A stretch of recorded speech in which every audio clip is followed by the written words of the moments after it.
नमस्कार दोस्तों। आज हम देखेंगे कि वर्तमान भारतीय परिवेश में शिक्षा के क्या उद्देश्य हैं तथा नॉलेज एक्विजिशन या ज्ञानार्जन क्या है, कैरेक्टर बिल्डिंग या चरित्र निर्माण शिक्षा के लिए क्यों जरूरी है एवं ट्रेनिंग ऑफ सिटीजनशिप या नागरिकता के प्रशिक्षण में शिक्षा किस प्रकार भूमिका निभाती है, ये किस प्रकार से शिक्षा के उद्देश्य बने हैं, इसी पर आज चर्चा करेंगे। तो सर्वप्रथम अगर बात की जाए शिक्षा के उद्देश्यों की कि भारतीय परिवेश में जो वर्तमान भारतीय परिवेश है इसमें शिक्षा के क्या उद्देश्य होने चाहिए, प्रेजेंट कंडीशन में क्या क्या शिक्षा के उद्देश्य होने चाहिए। तो सबसे पहले बात करें शिक्षा के उद्देश्य या उद्देश्य की। उद्देश्य क्या होते हैं? उद्देश्य वास्तव में आपके जीवन के कुछ निर्धारित लक्ष्य होते हैं जिनको प्राप्त करने के लिए आप विभिन्न प्रकार की क्रियाएं करते हैं और उन क्रियाओं के माध्यम से आप अपने लक्ष्य तक पहुंचते हैं। तो लक्ष्य या एम बहुत बड़ी चीज होती है। उसको प्राप्त करने के लिए आप छोटे छोटे उद्देश्यों का निर्माण करते हैं। उन उद्देश्यों को प्राप्त करते हुए आप अपने अंतिम लक्ष्य या अपने मंजिल या अपने जो है अंतिम उद्देश्य तक पहुंचते हैं। यदि शाब्दिक अर्थों में बात की जाए तो उद्देश्य का अर्थ होता है, उद्देश्य दो शब्दों से वास्तव में मिलकर बना है, उत और दिश। उत का अर्थ होता है दिशा एवं अ, अ, दिश का अर्थ होता है दिखाना, यानी उचित दिशा दिखाना। यानी बालक में जो शक्तियां हैं, बालक के अंदर जो अंतर्निहित शक्तियां हैं, उसको उचित दिशा में ले जाना ही उद्देश्य है। तो किसी भी बालक में कुछ निर्धारित शक्तियां होती हैं जो बालक के अंदर होती हैं, उनको निकाल कर एक निश्चित दिशा में ले जाना ही उद्देश्य कहलाता है। रिविल कहते हैं कि शिक्षा एक सभिप्राय और नैतिक क्रिया है, अतः यह उद्देश्यहीन है ऐसा सोचा नहीं जा सकता। तो किसी भी प्रकार की शिक्षा को प्राप्त करने के लिए आप कुछ निश्चित उद्देश्य निर्धारित करते हैं। उन उद्देश्यों के अनुसार ही अपनी पूरी शिक्षण व्यवस्था को आप निर्धारित करते हैं और अपने उद्देश्य की प्राप्ति करते हैं। अब देखें कि उद्देश्यों का क्या महत्व है। तो उद्देश्य किसी कार्य की जो है सार्थकता निर्धारित करते हैं। बिना उद्देश्य के आपका जो कार्य होगा वो सार्थक नहीं होगा, उसको जो है प्राप्त करना संभव नहीं हो पाएगा। किसी भी कार्य सीमा या अवधि तक पूरा हो जाना चाहिए, इसके लिए आवश्यक है। तो ये निर्धारित किया जाता है कि भाई कितना समय लगेगा, कितना टाइम लगेगा, कितना जो है पैसा खर्च होगा, किस स्थान पे होगा। इन सब चीज़ों के लिए, किसी कार्य के निर्धारण के लिए ये सब चीज़ें आवश्यक होती हैं कि आप पहले से उद्देश्य निर्धारित कर लीजिए। फिर देखें कि क्या सीखना है, क्यों सीखना है, कितना सीखना है, कैसे सीखना है। इन सब का भी निर्धारण उद्देश्यों के द्वारा ही किया जाता है। और सबसे बड़ी बात कि जो फॉर्मल एजुकेशन होती है, जो औपचारिक शिक्षा होती है, ये बिना उद्देश्यों के संभव ही नहीं है। उद्देश्य निर्धारित करके ही औपचारिक शिक्षा पाई जा सकती है। निश्चित उद्देश्य से पाठ्यचर्या और शिक्षण विधियों का जो है एक चयन संभव हो जाता है कि निश्चित उद्देश्य होते हैं कि हमको साइंस पढ़ना है, आर्ट पढ़ना है, हिंदी पढ़नी है, अंग्रेजी पढ़नी है। तो उसी प्रकार का कैरिकुलम होता है और उसी प्रकार की टीचिंग मेथड होती हैं। तो जो टीचिंग मेथड आर्ट्स में यूज की जाती हैं शिक्षण विधियाँ, वो जाहिर सी बात है साइंस के विषयों में नहीं होंगी। तो सब विषयों की अलग अलग शिक्षण विधियाँ होती हैं, इसलिए उद्देश्यों का निर्धारण अति आवश्यक होता है। उद्देश्य के निर्धारण से संपूर्ण शिक्षा प्रक्रिया का संचालन संभव हो पाता है। तो बिना उद्देश्य के कोई भी कार्य जैसे संभव नहीं, उसी प्रकार टीचिंग लर्निंग की प्रोसेस भी उद्देश्यों के अनुसार ही चलती है। निश्चित उद्देश्य से समय और शक्ति का सदुपयोग होता है। फिर है शिक्षाविदों द्वारा आगामी शिक्षण क्रियाओं के निर्धारण हेतु कि आगे आपको क्या करना है, बीए के बाद क्या करना है या एमए के बाद क्या करना है, इंटर के बाद क्या करना है, इसका निर्धारण जो है उद्देश्यों से ही संभव हो पाता है। निश्चित उद्देश्य की प्राप्ति से संतोष जो है और उत्साह की वृद्धि होती है। तो वो मान लीजिए आपने जो है एक गोल निर्धारित किया है, एक ऑब्जेक्टिव निर्धारित किया है कि हमको ग्रेजुएशन में जो है फर्स्ट डिवीजन पास होना है। ऐसी स्थिति में अगर आपको उद्देश्य की प्राप्ति हो जाती है तो जाहिर सी बात है आप में उत्साह बढ़ेगा, सेटिस्फैक्शन बढ़ेगा और आगे अच्छा करने की जो है भावना बढ़ेगी। तो ये इसलिए जो है ज़रूरी रहते हैं उद्देश्य, इसकी ये आवश्यकता है। अब देखें कि वर्तमान भारतीय संदर्भ में जो है शिक्षा के क्या उद्देश्य होते हैं। तो पहली बात है कि पवित्रता की भावना का विकास करना, तो सेंस ऑफ प्योरिटी जो है वो प्रत्येक बालक में बनी रहे। इसके लिए जो है शिक्षा के उद्देश्यों को निर्धारित किया गया है कि शिक्षा की ऐसी होनी चाहिए जो बालक की प्योरिटी को, उसकी यूनिकनेस को, उसकी इंडिविजुअलिटी को बरकरार रखे, बनाए रखे।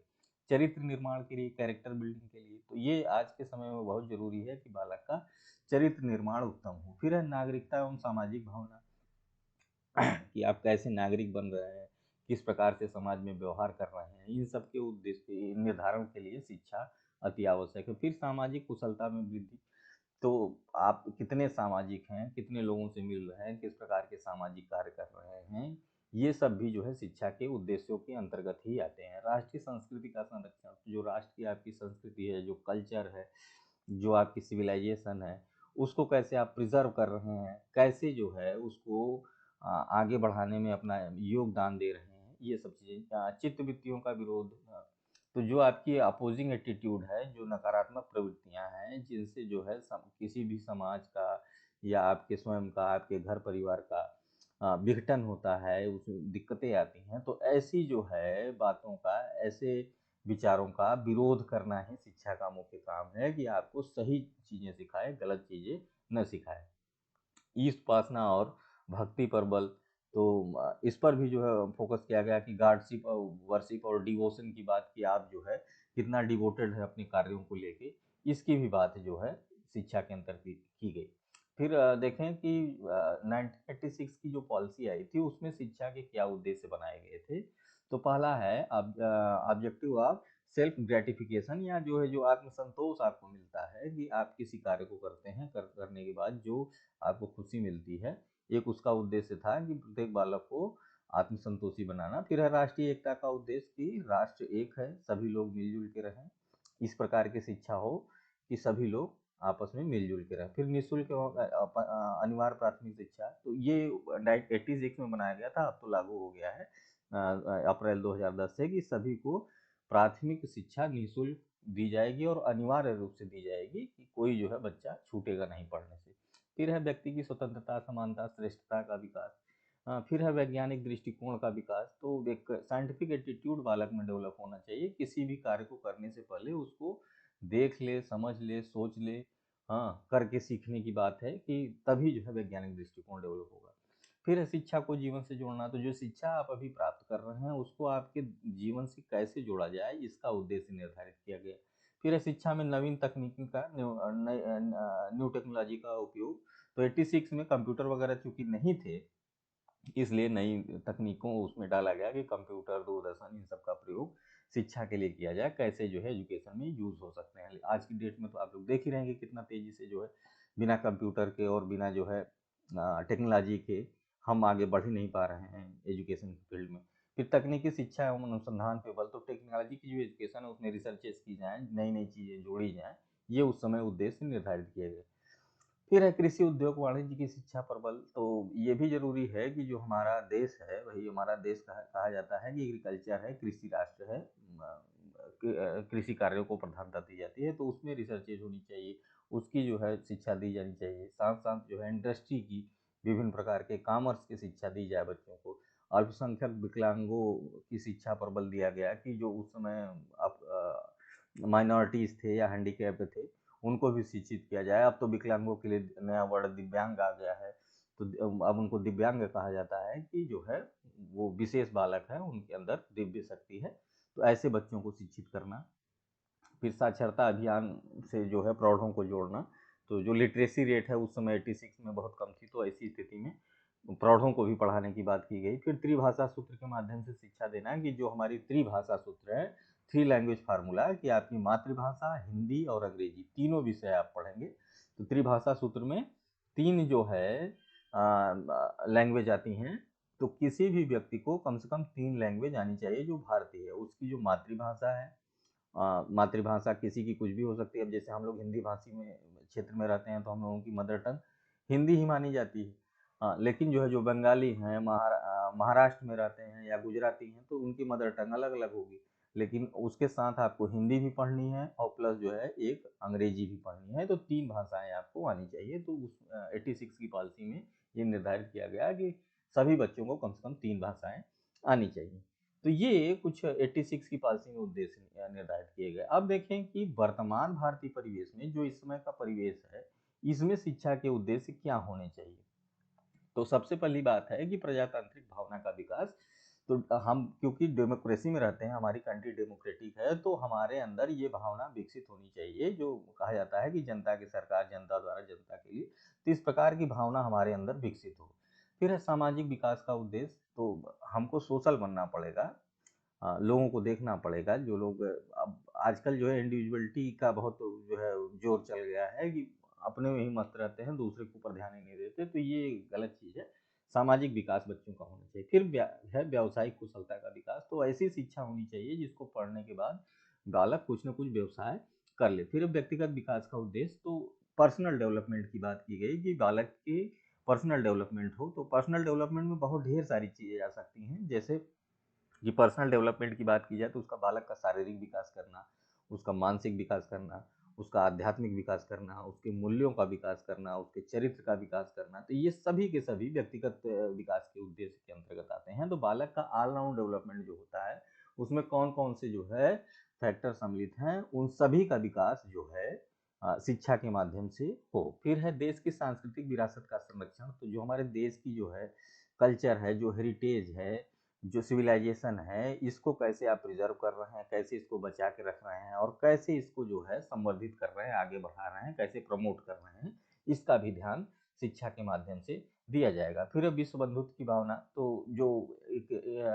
इंटरनेशनल अंडरस्टैंडिंग डेवलप करने की बात है कि सभी राष्ट्र एक है, वसुधैव कुटुंबकम की बात है, उस पर जो है फोकस करने की बात की गई कि सभी को एक साथ मिला के चलना। फिर राष्ट्रीयता का विकास। तो जो नेशनल इंटीग्रेशन है, राष्ट्रीय एकता है, उसको जो है विकसित करने की बात की गई कि हम सभी भारतीय एक हैं। तो शिक्षा इस प्रकार से हो जो हमको ये बताए कि हम सभी भारतीय एक है। फिर है देश के आधुनिकीकरण, मॉडर्नाइजेशन ऑफ कंट्री। तो नई नई चीज़ों से देश को मॉडर्नाइज करना, नए नए इन्वेंशन से, नए नए आविष्कारों से, जिससे मनुष्य का जीवन सरल बन सके। फिर नैतिक एवं आध्यात्मिक मूल्यों का विकास। तो ये भी मोरल और स्पिरिचुअल डेवलपमेंट बालक में होना चाहिए। फिर नूतन तकनीकी का विकास, न्यू टेक्नोलॉजी, नई नई जो है तकनीकों का विकास, जिससे व्यक्ति अपने दैनिक जीवन को, अपने जीवन को आगे बढ़ा सके। फिर मानवीय गुणों का विकास। तो ह्यूमन क्वालिटीज आपके अंदर होनी चाहिए। ये ना हो कि मनुष्य जो है शिक्षा ग्रहण करने के बाद एनिमल बन जाए, पशुविक बन जाए, उसके अंदर मानवीय गुण विकसित होने चाहिए। फिर अब देखें कि छोटे छोटे कुछ टर्म दिए गए हैं आपके सिलेबस में। तो एक है ज्ञानार्जन का उद्देश्य या ऑब्जेक्टिव ऑफ नॉलेज एक्विजिशन। वो क्या कहता है कि नॉलेज कैसे हम एक एक्विस्ट करें या ज्ञान को कैसे अर्जित करें, इसकी बात करता है। ये शिक्षा का प्रमुख उद्देश्य है। तो किसी भी, अब आप नॉर्मली देखें तो हमारा जो है मुख्य उद्देश्य क्या होता है, ज्ञान प्राप्त करना। हाँ, चाहे आप क्लास 1 में रहें, चाहे बीए में रहें, चाहे जिस क्लास में रहें, एक बात होती है कि हम शिक्षा क्यों ग्रहण कर रहे हैं। शिक्षा इसलिए ले रहे हैं कि हमको ज़्यादा से ज़्यादा ज्ञान हो सके। तो ज्ञानार्जन का तात्पर्य यही होता है कि ज्ञान का अर्जन करना। प्राचीन काल से ही ये व्यवस्था रही है जो है बालक के जो है, बालक को अधिक से अधिक ज्ञान कराया जाए, जिससे वह ज़्यादा से ज़्यादा ज्ञान प्राप्त करके अपने देश, समाज और अपना जो है भला कर सके। अब देखें कि शेक्सपियर क्या कहते हैं कि ज्ञान की सहायता से ही हम स्वर्ग प्राप्त कर सकते हैं। हाँ, तो जितना जो ज्ञानी होगा वो उतना ही आगे बढ़ेगा। हाँ, फिर जो है सेफिस्टो कहते हैं कि ज्ञान प्रगति है, सुकरात कहते हैं कि ज्ञान पवित्रता है, प्लेटो कहते हैं कि वास्तविक ज्ञान इंद्रियजन्य नहीं होता क्योंकि हमारी इंद्रियां हमें धोखा दे सकती हैं। वास्तविक ज्ञान विचारों या मानसिक दृष्टि से निहित होता है। ज्ञान विचारों की ही अभिव्यक्ति है। तो कुल मिला के ये बात हो रही है कि ज़्यादा से ज़्यादा ज्ञानी बने, ज़्यादा से ज़्यादा ज्ञान आप प्राप्त करें। अरस्तु कहते हैं कि ज्ञान ही शक्ति है, हैं? कि सब कुछ, सारी की सारी पावर नॉलेज है। जितना आप नॉलेजेबल हैं, जितना ज़्यादा आप के अंदर ज्ञान है, उतनी ही ज़्यादा शक्तिशाली है। फिर कम्युनिस्ट कहते हैं ज्ञान ज्ञान के लिए। तो इसकी बात ये हो गई कि आप जितना ज्ञान कर रहे हैं वो ज्ञान के लिए ही है। फिर अब आप ये देखें कि विभिन्न परिभाषाओं से स्पष्ट है कि सभी की सभी जो है विचारधाराएं जितनी भी हैं वो आदर्शवादी हैं। क्योंकि हमारे यहाँ देखें भारतीय परिवेश में तो आइडियलिस्टिक फिलॉसफी का बड़ा जोर रहा है, आदर्शवादी विचार कि अब ये क्या कहता है कि सभी शक्ति जो है, सभी कुछ जो है, सभी ज्ञान किसमें है? विचारों में। आपके अंदर जितने अच्छे-अच्छे विचार आ रहे हैं, वो किसके कारण हैं? जो आपने ज्ञान अर्जित किया हुआ है, उसके कारण है। वो ज्ञान ही आपको नए-नए विचारों को सोचने समझने की शक्ति देता है। तो ये ज़रूरी है कि आप जो है ज़्यादा से ज़्यादा ज्ञान प्राप्त करें, जिससे आपके विचार ज़्यादा से ज़्यादा खुलें। फिर देखें तो एडम्स ने जो है 2 प्रकार के जो है ज्ञान के जो है अर्थ बताएँ। एक पोषण की जो है, आप इतना ज्ञानी बनिए कि आप अपना जो है पेट भर सकें, जो आपका जो है फूड है, खाना-पीना, रहना, हाँ? रोटी, कपड़ा, मकान इसकी व्यवस्था कर लें। तो इतना ज्ञानी आपको होना चाहिए कि आप उस ज्ञान का प्रयोग करके अपने दैनिक जीवन की आवश्यकताओं की पूर्ति करें। और दूसरा उन्होंने बताया है कि इस प्रकार का ज्ञान होना चाहिए कि जो आपको अनुशासन में रख सके। अब इतना भी जो है ये ना हो जाए कि जो है आप एक तरफ जो है अच्छी-अच्छी चीज़ें जो इकट्ठा कर रहे हैं, घर, रोटी, कपड़ा, मकान सब इकट्ठा कर रहे हैं, और दूसरी तरफ जो है आप उसी में करप्शन करने लगे, भ्रष्टाचार करने लगे, चोरी करने लगे। तो ये ऐसा संभव नहीं। ज्ञान इस प्रकार का हो कि जो आपकी दैनिक आवश्यकताओं की पूर्ति के साथ-साथ आपको एक ईमानदार व्यक्ति बनाए, अनुशासन में रहना सिखाए। तो इस प्रकार का ज्ञान आवश्यक है। अब ज्ञान को जो है, जो कहते हैं कि जो है शिक्षा का प्रमुख उद्देश्य ज्ञान होना चाहिए, वहाँ वो इसके पक्ष में कुछ तर्क देते हैं, या इसको कहें कि आप ज्ञानार्जन के क्या गुण हैं, किसी भी शिक्षा व्यवस्था में ज्ञानार्जन क्यों करना चाहिए, इसकी बात देखें। तो क्या होता है कि ज्ञानार्जन द्वारा मनुष्य की प्रगति होती है, क्योंकि ज्ञानी व्यक्ति सर्वत्र आदर पाता है। तो ये तो सिंपल सी बात है कि जो जितना ज्ञानी होता है भारतीय समाज में, उस ज्ञानी व्यक्ति को उतना ही ज़्यादा सम्मान मिलता है, हर जगह आदर दिया जाता है, हर जगह उसकी रिस्पेक्ट होती है। फिर दूसरी बात है कि वह सांसारिक जीवन में सफल होता है। तो जो व्यक्ति जितना ज्ञानी होता है, जिसके पास जितना ज्ञान रहता है, वह अपने जो है दैनिक जीवन में ज़्यादा सफल रहता है। तर्क शक्ति, विचार शक्ति और निर्णय लेने की शक्ति का विकास होता है। तो ये सबसे ज़रूरी चीज़ है आज की कंडीशन में, कि आप जो है ज्ञान इकट्ठा करें, और ज्ञान के माध्यम से ही अपनी निर्णय लें, अपनी रीजनिंग करें, लॉजिकल थिंकिंग करें, जिससे आप सही निर्णय ले सकें। हाँ, तो इसके लिए आपको पढ़ना पड़ेगा, ज्ञान अर्जन करना पड़ेगा। व्हाट्सएप वाला जो है ज्ञान सही नहीं होता है, किताबों में सही ज्ञान मिलता है, तो किताबें पढ़िए। किताबों से आपको जो ज्ञान मिलेगा, उससे आपकी विचार शक्ति बढ़ेगी, आपकी लॉजिकल थिंकिंग बढ़ेगी, आप सही निर्णय ले सकेंगे। फिर क्या सही है, क्या गलत है, इसका निर्णय ले पाने में आप सक्षम हो जाते हैं। जो बात हमने की अभी, कि अगर आपके पास ज्ञान है, तो अगर कोई व्यक्ति आपसे जो है कुछ गलत चीज़ें बता रहा है और कह रहा है कि नहीं ये सही है, तो अगर आपने जो है उस चीज़ को पढ़ा है, तो आप ये कह सकते हैं कि ये सही है या गलत है। हाँ, उसके हिसाब से आप सही डिसीजन ले पाएंगे। फिर है, इसके द्वारा सभ्यता और संस्कृति का संरक्षण एवं परिवर्धन संभव है।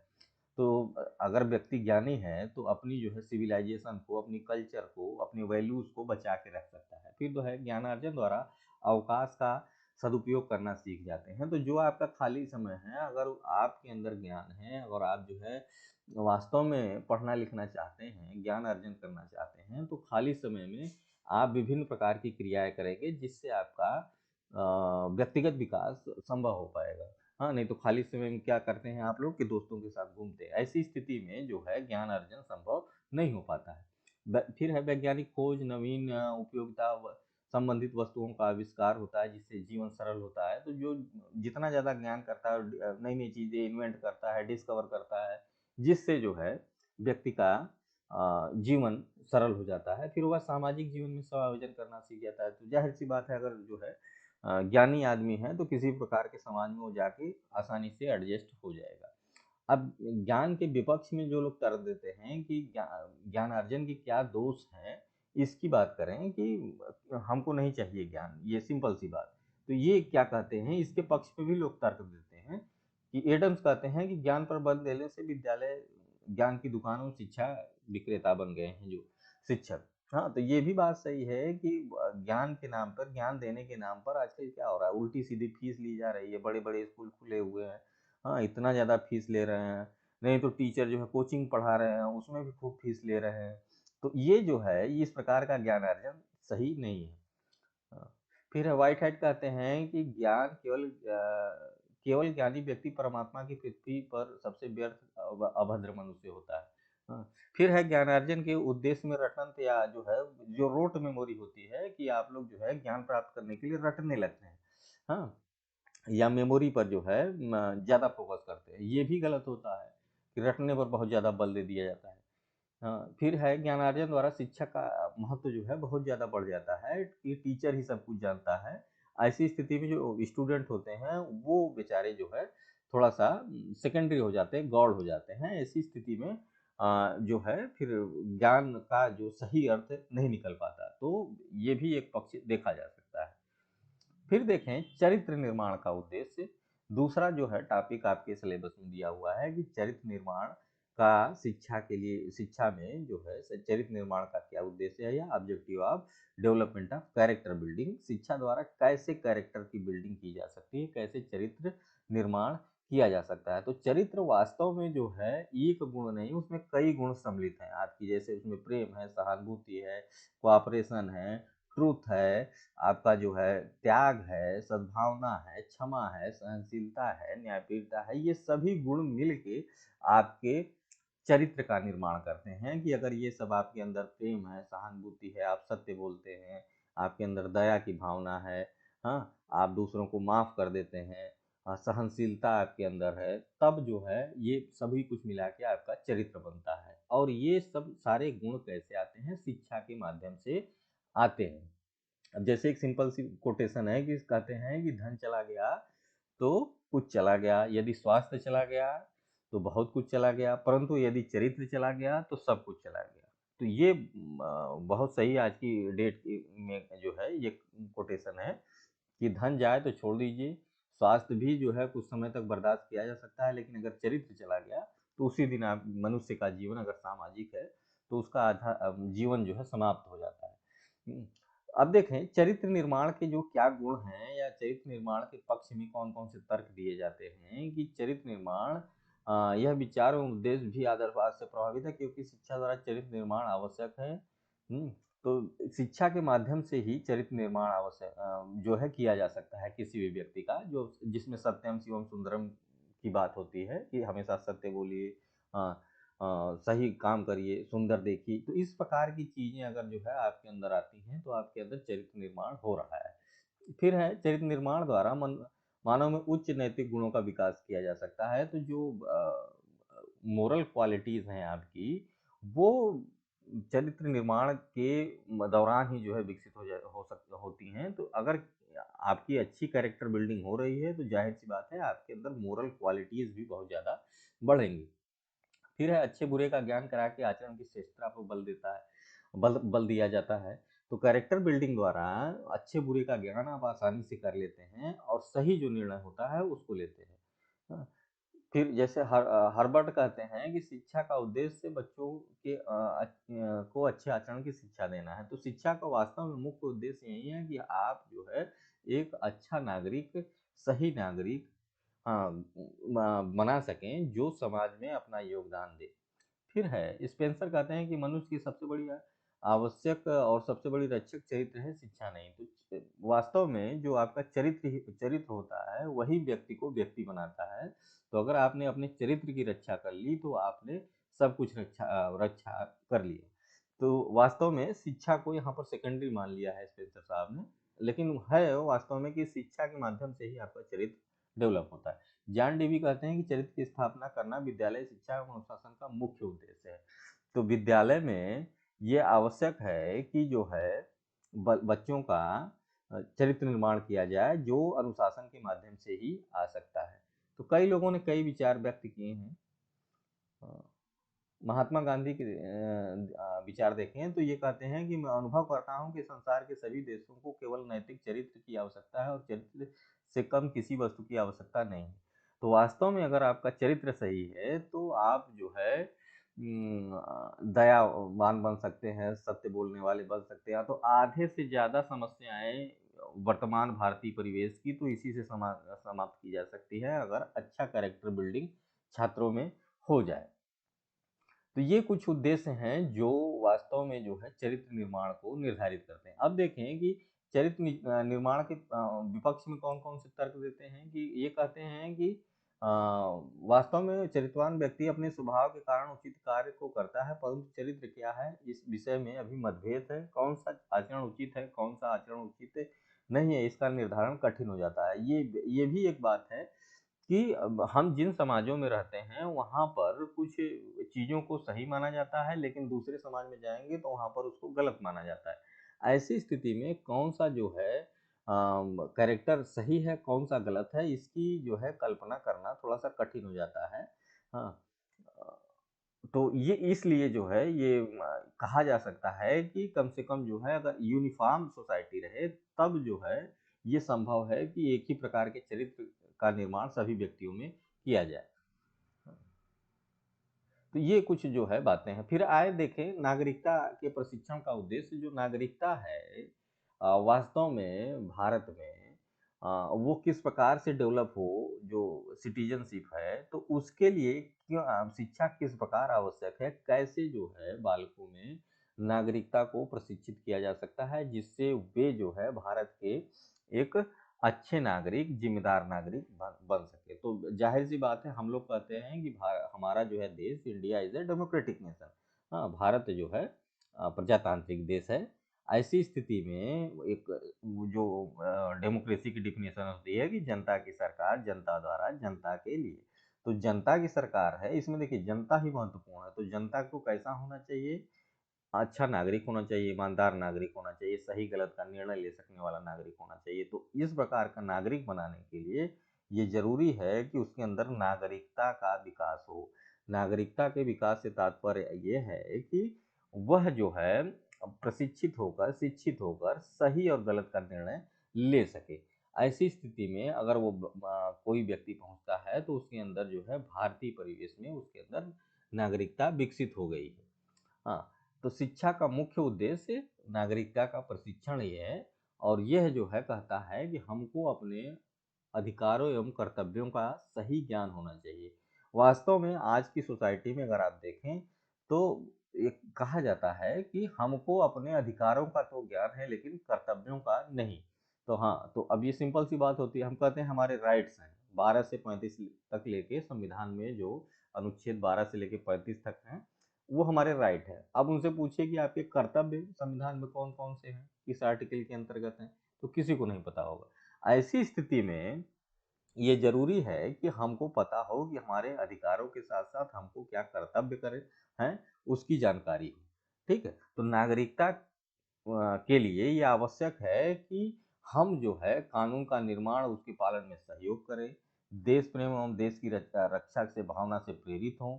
हाँ, और जो है शिक्षा के विभिन्न विषयों के पाठ्यक्रम में कानून, न्याय, समानता, अधिकार, कर्तव्य आदि के गुणों को समुचित स्थान दिया जाए। तो ये ज़रूरी है कि हम जो जो कार्य कर रहे हैं वो सही हो, इसके लिए हमको अपने अधिकारों का एवं कर्तव्यों का सही ज्ञान हो, तभी हम जो है इस देश के अच्छे नागरिक बन सकते हैं। अब नागरिकता के प्रशिक्षण के क्या गुण हैं, क्या विशेषताएँ हैं या कैसे जो है ये मदद करता है भारत को एक डेमोक्रेटिक देश बनाने में कि प्रजातंत्र को सफल बनाने हेतु नागरिकता के प्रशिक्षण का उद्देश्य आवश्यक है।